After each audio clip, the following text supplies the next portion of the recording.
The air was heavy with fear, thick as the New England mist that crept through the woods surrounding Salem. But this fear did not come from the howling wind or shadowed thickets. It emanated from the hearts of the townsfolk, from the whispered accusations and piercing glares that turned neighbors into enemies overnight. What compels a community to devour itself, its trust and unity unraveling like threads from a well-worn garment?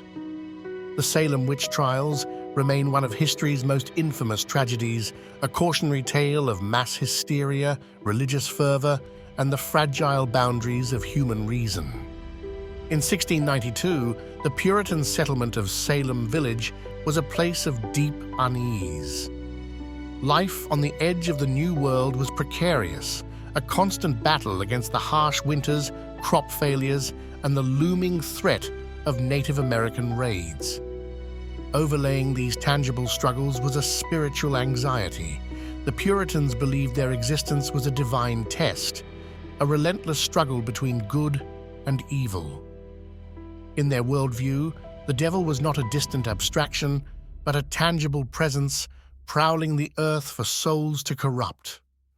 Could this stark dualism have primed the village for the chaos that would follow? And what happens to a community when every hardship, every unexplained misfortune is viewed as evidence of a malevolent force? The spark that ignited the Salem Witch Trials came in the winter of 1692, when a group of young girls began exhibiting strange behaviors, fits of screaming, convulsions, and utterances of incoherent phrases. Doctors, baffled by the symptoms, declared it the work of the devil. Soon, the afflicted girls accused 3 women of witchcraft: Tituba, a slave of Caribbean origin; Sarah Good, a destitute beggar; and Sarah Osborne, a widow who had fallen out of favor with the community. These accusations were not random. They reflected existing social tensions, power dynamics, and prejudices. Could the girls have been influenced, consciously or unconsciously, by the pressures and grievances simmering within their rigidly hierarchical society? Once the accusations began, they spread like wildfire. The courts relied heavily on spectral evidence, claims that the spirits of the accused appeared to the victims in dreams or visions to torment them. This evidence, impossible to refute, fueled a paranoia that blurred the line between reality and imagination. But what psychological mechanisms were at play in this cascade of fear? Modern psychology points to phenomena like groupthink and confirmation bias. In a tightly knit, theocratic community like Salem, dissenting voices were suppressed, and the collective fear of witches fed itself in an echo chamber of escalating hysteria. How easy is it, under such conditions, for the extraordinary to seem plausible, for fiction to masquerade as fact? The trials unfolded with a grim rhythm, each accusation pulling more people into its web. Families were torn apart, friendships shattered, and reputations destroyed. The accused, often the most vulnerable members of society, were subjected to grueling interrogations and pressured to confess.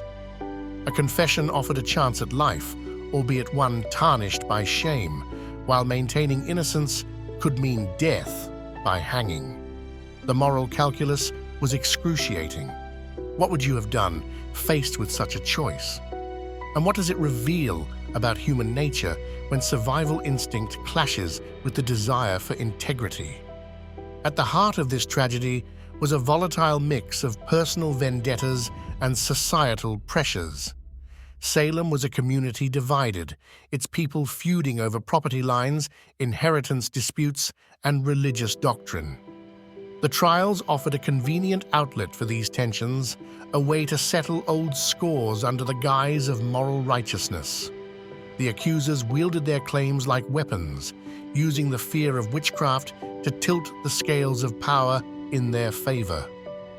Can we blame the Puritans entirely for their actions, or were they pawns in a broader game, manipulated by forces they could barely comprehend? One cannot overlook the role of authority in perpetuating the trials. The ministers and judges who presided over the proceedings were products of their time, steeped in religious dogma and the belief in a literal satanic conspiracy. Yet their zeal, coupled with their failure to scrutinize the evidence, turned a community's fears into a full-blown catastrophe. Were they driven by sincere conviction, or did ambition and the desire to maintain control blind them to the unfolding horror? And how often do we, even today, allow our leaders to exploit our fears in pursuit of their own agendas? By the autumn of 1692, the tide began to turn. Doubts crept into the minds of Salem's leaders as the accusations spiraled out of control, ensnaring respected members of the community. Governor William Phips, alarmed by the growing number of executions, finally intervened, forbidding the use of spectral evidence and disbanding the special court. But the damage was done. 19 people had been hanged, one man crushed to death, and countless others left broken by the ordeal. How does a community heal from such wounds? Can trust ever be fully restored after it has been so thoroughly shattered?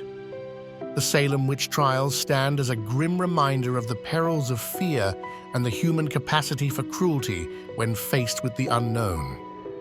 Yet they also offer insight into the workings of the human mind, the ways in which our perceptions can be distorted, our beliefs manipulated, and our actions shaped by the pressures of conformity and survival. Would we, in their place, have acted any differently?